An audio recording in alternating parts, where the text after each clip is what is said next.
Assalamualaikum warahmatullahi wabarakatuh. Selamat siang Bu Endang dan selamat siang teman-teman semuanya. Perkenalkan, kami dari kelompok 13 izin mempresentasikan hasil diskusi dari kelompok kami tentang pelaporan segmen operasi.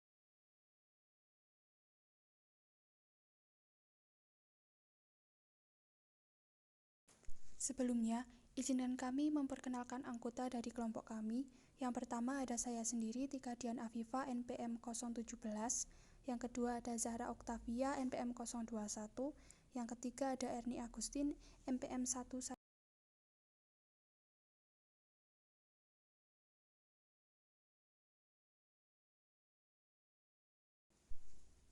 Untuk materi yang pertama yaitu pelaporan untuk segmen. Perusahaan besar yang terdiversifikasi dapat dipandang sebagai sebuah portofolio aset yang beroperasi sebagai divisi atau anak perusahaan yang seringkali memiliki cakupan multinasional.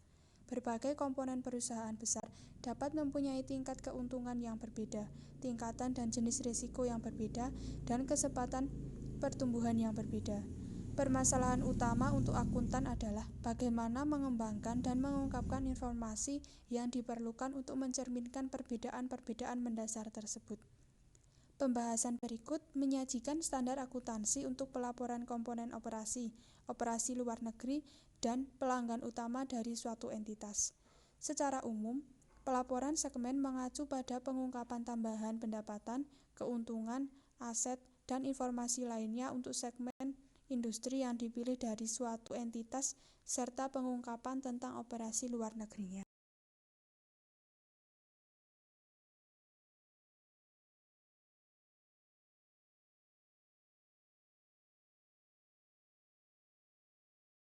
Isu akuntansi pelaporan segmen.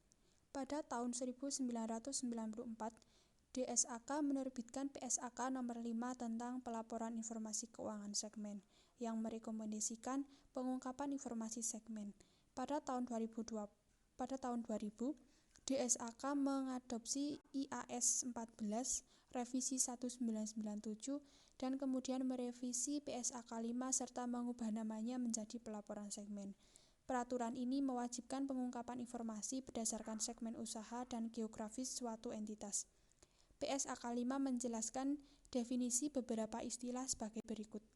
Yang pertama, segmen usaha adalah sebuah komponen perusahaan yang dapat dibedakan dalam menghasilkan produk atau jasa. Komponen itu memiliki risiko dan imbal hasil yang berbeda dengan risiko dan imbal hasil segmen lain.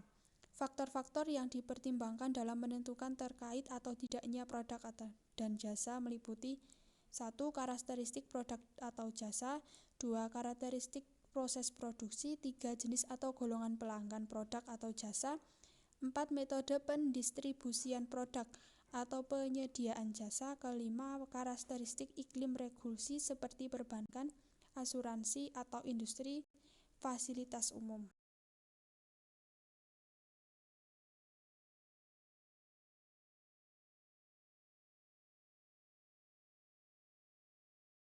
Yang kedua, segmen geografis adalah komponen perusahaan yang dapat dibedakan dalam menghasilkan produk atau jasa pada lingkungan atau wilayah ekonomi tertentu, dan komponen itu memiliki risiko dan imbalan yang berbeda dengan risiko dan imbalan pada komponen yang beroperasi pada lingkungan atau wilayah ekonomi lain.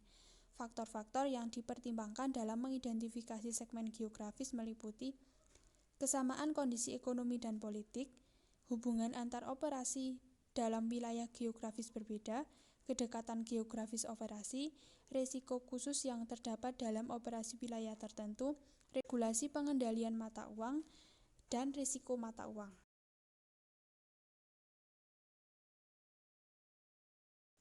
Info tentang segmen operasi. Banyak entitas yang terdiverifikasi melalui beberapa lini bisnis. Setiap lini terdapat mempunyai faktor kompetitif yang berbeda dan dapat bereaksi berbeda terhadap perubahan dalam lingkungan ekonomis.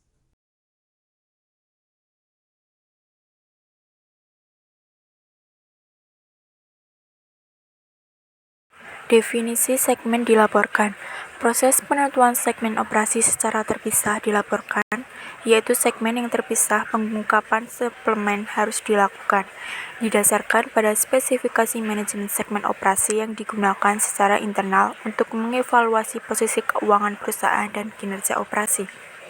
Di sini terdapat ambang batas kuantitatif 10%, yang dimana DSA akan menetapkan 3 aturan signifikansi 10% untuk menentukan segmen operasi mana yang harus mempunyai informasi terlapor yang terpisah. Pengungkapan terpisah tersebut diharuskan untuk segmen yang memenuhi paling tidak satu dari pengujian tersebut. Yang pertama, pendapatan segmen yang dilaporkan, termasuk penjualan eksternal atau penjualan transfer antar segmen, lebih besar atau sama dengan 10% dari pendapatan keseluruhan dari penjualan eksternal, ditambah transaksi antar segmen dari keseluruhan segmen operasi. Kedua, nilai absolut dari laba atau kerugian adalah lebih besar atau sama dengan 10%. Nilai absolut mencakup laba gabungan dari seluruh segmen operasi yang tidak dilaporkan rugi, atau rugi gabungan dari seluruh segmen operasi yang dilaporkan rugi. Yang ketiga, terdapat aset segmen sama dengan atau lebih besar dari 10% aset gabungan seluruh segmen operasi.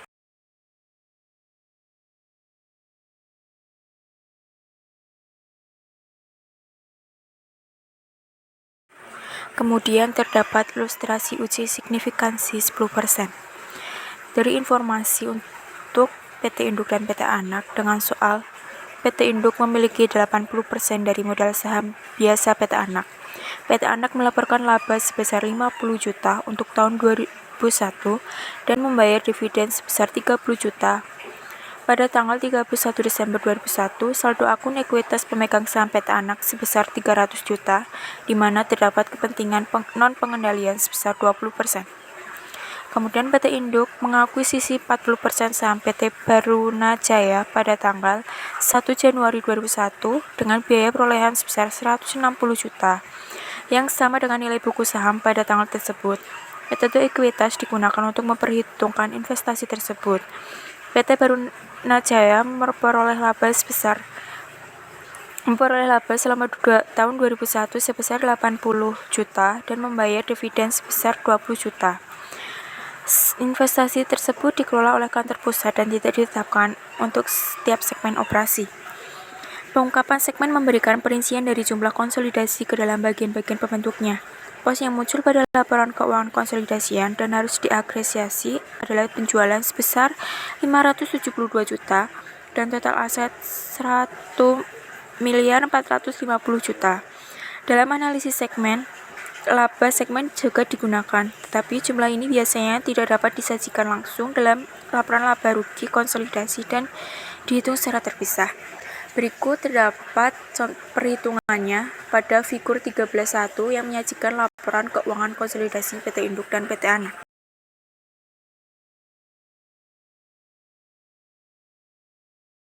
Pada figur 13.2, terdapat kertas kerja yang digunakan untuk melakukan disagresiasi dari total konsolidasi ke dalam berbagai segmen operasi. Dalam figur 13.2 juga memasukkan data tambahan yang diperlukan untuk menyusun pengungkapan dalam laporan tahunan yang disajikan berikutnya dalam bab ini.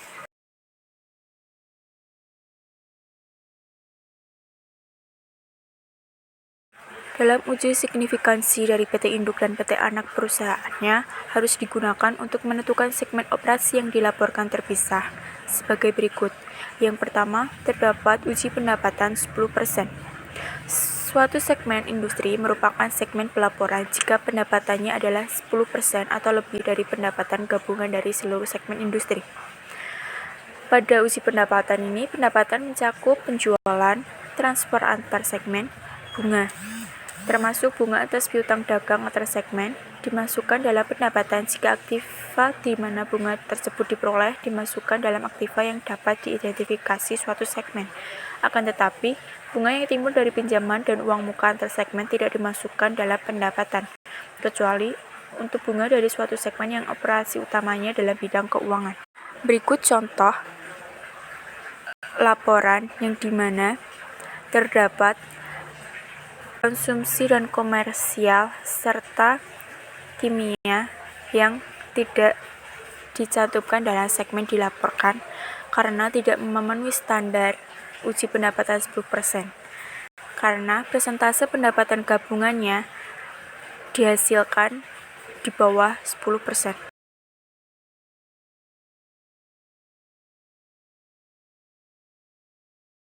Kemudian yang kedua terdapat uji laba rugi 10%. Uji laba atau rugi adalah uji kedua untuk menentukan segmen operasi mana yang dilaporkan terpisah. Pengujian ini untuk menentukan apakah laba atau rugi segmen sama dengan atau lebih besar dari 10% nilai absolut dari laba operasi gabungan atau rugi operasi gabungan, mana yang lebih besar. Pada gambar pertama, adanya laporan kerugian operasi selama tahun berjalan sehingga diperlukan perhitungan secara terpisah, yang dimana nanti dihasilkan total absolut sebesar 2.279.000.000 dari laba. Jumlah ini akan menjadi penyebut untuk pengujian laba atau rugi operasi 10%. Oleh karena pengujian ini berdasarkan pada jumlah absolut, maka semua bilangan diperlakukan sebagai jumlah positif.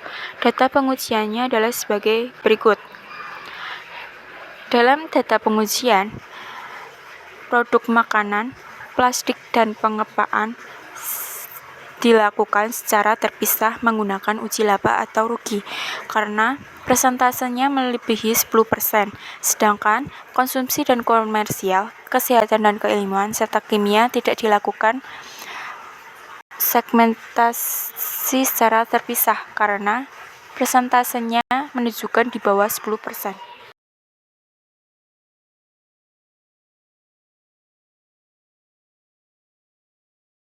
Kemudian yang ketiga terdapat uji aset. Aset segmen usaha adalah 10% atau lebih dari aset gabungan dari semua segmen operasi. Manajemen dapat memasukkan aset tidak berwujud, piutang, dan bahkan pos antar perusahaan sebagaimana didefinisikan manajemen. Asumsikan bahwa manajemen PT Induk mendefinisikan aset segmen dengan memasukkan pos antar perusahaan seperti wesel antar perusahaan. Manajemen berhak untuk mendefinisikan mana yang dimasukkan dan tidak dimasukkan ke dalam definisi laba atau rugi segmen dan aset segmen. Aset gabungan dari seluruh segmen operasi sebesar 1.276.000.000 digunakan dalam pengujian ini. Perbedaan besar sebesar 110 juta antara aset gabungan dari segmen operasi yang nominalnya sebesar 1.276.000.000 dan jumlah yang dimasukkan dalam aset konsolidasi sebesar 1.166.000.000 disebabkan karena laba antar perusahaan belum direalisasikan sebesar 10 juta dari transaksi inventaris antar perusahaan yang belum direalisasi melalui penjualan pihak ketiga. Kemudian hasil antar perusahaan senilai 100 juta. Transaksi antar perusahaan tersebut harus dieliminasi dalam proses konsolidasi.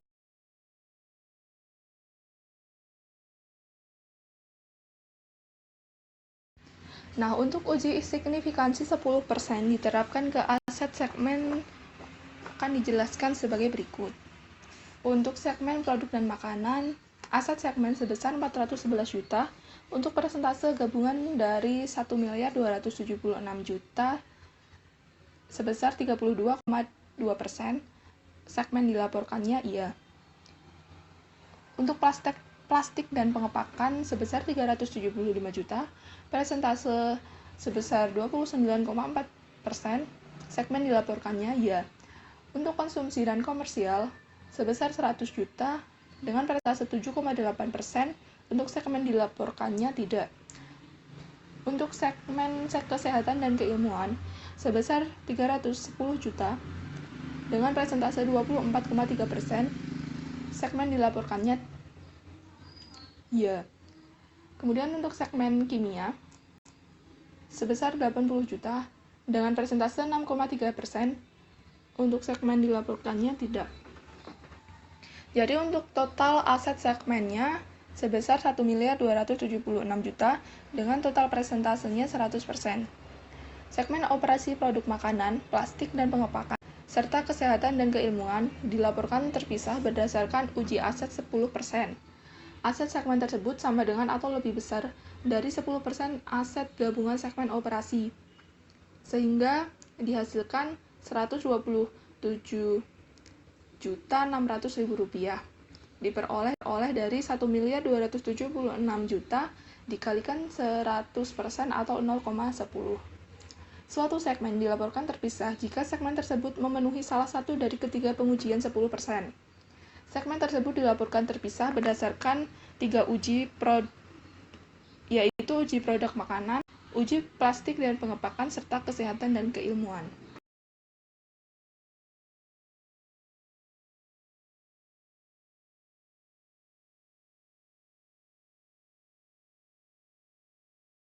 Baik, untuk materi selanjutnya adalah uji pengungkapan komprehensif. Setelah menentukan segmen mana yang dilaporkan berdasarkan salah satu dari 3 uji 10% seperti yang telah dijelaskan pada slide sebelumnya, perusahaan harus menerapkan uji komprehensif. Uji komprehensif merupakan uji pendapatan konsolidasi 75%. Total pendapatan dari sumber eksternal dari seluruh segmen operasi dilaporkan secara terpisah harus paling tidak sama dengan 75% total pendapatan konsolidasi. Perusahaan pelaporan harus mengidentifikasi segmen operasi tambahan sebagai segmen yang harus dilaporkan selama uji ini terpenuhi. Untuk penjualan ke konsumen non-afiliasi oleh segmen dilaporkan. Untuk produk makanan sebesar 317 juta, plastik dan pengepakan sebesar 95 juta, kesehatan dan keilmuan sebesar 86 juta, sehingga untuk total segmen yang dilaporkan adalah 498 juta. Dan untuk pendapatan konsolidasi sebesar 572 juta. Untuk persentase segmen dilaporkan dan pendapatan konsolidasi adalah 87,1% didapatkan dari 498 juta dibagi 572 juta. Oleh karena persentase tersebut sama dengan atau lebih besar dari 75%, maka tidak ada lagi segmen operasi yang harus dilaporkan terpisah. Jika persentase kurang dari 75%, maka diperlukan segmen operasi tambahan untuk diberlakukan sebagai segmen dilaporkan sampai uji 75% tersebut terpenuhi. Untuk materi berikutnya yaitu pelaporan informasi segmen. Dalam pelaporan segmen, hal-hal berikut yang harus diungkapkan untuk setiap segmen yang ditentukan akan dilaporkan terpisah yaitu: pertama, untuk informasi umum. Informasi harus mengungkapkan tentang bagaimana perusahaan mengidentifikasi setiap segmen yang dilaporkan secara terpisah.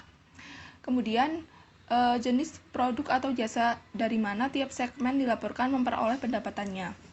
Kedua, yaitu jumlah untuk setiap segmen yang dilaporkan secara terpisah. Meliputi setiap laba atau rugi dan prosedur pengukuran yang digunakan untuk menentukan laba atau rugi. Kemudian, setiap aset dan kewajiban segmen. Yang ketiga, yaitu ukuran laba rugi segmen. Meliputi pendapatan dari penjualan eksternal, pendapatan dari transaksi dengan segmen operasi lain perusahaan, pendapatan bunga, beban depresiasi dan amortisasi, ekuitas dalam pendapatan investe, kemudian beban dan keuntungan pajak penghasilan, pos luar biasa, serta pos-pos non-kas signifikan lainnya. Yang keempat adalah aset dan kewajiban segmen. Meliputi jumlah investasi pada investe, metode ekuitas, dan jumlah kewajiban. Yang kelima, rekonsiliasi total konsolidasi. Akhirnya, pengungkapan segmen harus memasukkan rekonsiliasi antara pendapatan total segmen yang dilaporkan, laba atau rugi total, aset total, kewajiban total, dan total konsolidasi yang berhubungan dengan pos-pos tersebut.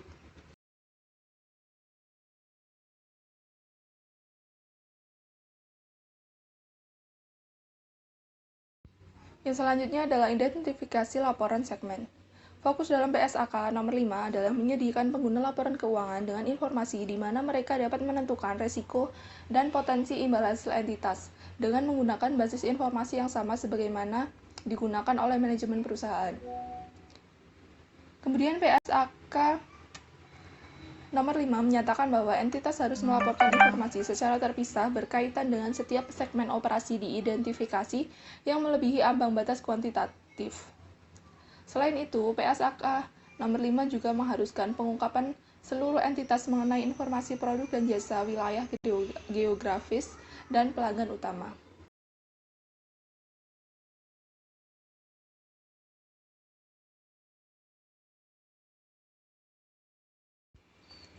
Perusahaan harus melaporkan pendapatan dari pelanggan eksternal yang pertama untuk setiap produk dan jasa atau setiap kelompok dari produk dan jasa sejenis. Yang kedua yang dialokasikan kepada negara domisili, entitas, dan seluruh negara asing secara total di mana entitas memperoleh pendapatan. Kemudian perusahaan juga harus menyediakan informasi mengenai tingkat ketergantungannya pada pelanggan utamanya.